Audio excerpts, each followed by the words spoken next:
আমি মনে করি দেখুন, মিথুন রাশির বহু জাতক জাতিকারা চাকরি করে, এটা একদমই ঠিক।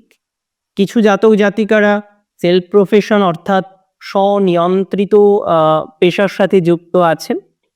ঈশ্বরের অসীম কৃপায় অনেকে সাকসেসফুল বিজনেসম্যান আছেন মিথুন রাশির মধ্যে। কিন্তু প্রবলেম হলো মিথুনের ফ্লাকচুয়েশনটা বারংবার হয়, তার পার্সোনাল লাইফের ক্ষেত্রে বারংবার তার বাধা আসে, তার বারংবার ডিস্টারবেন্স হয়ে যায় কর্মজীবনের ক্ষেত্রে।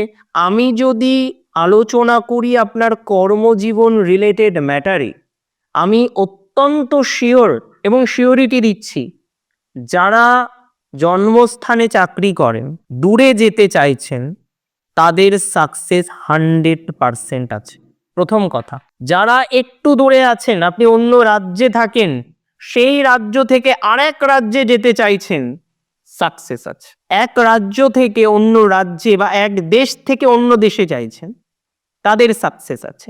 তার মানে চাকরির স্থান পরিবর্তনের জন্য এই সংযোগের মতো ভালো সংযোগ আর হয় না। আমি মনে করি এতে ডেভেলপমেন্ট বাড়বে, পজিটিভিটির মাত্রা বাড়বে, খুশির কিছু সংবাদ আসার মতো অবকাশও কিন্তু থাকছে, যদি আপনার রাশিটি নিশ্চিতভাবেই হয়ে থাকে মিথুন রাশি।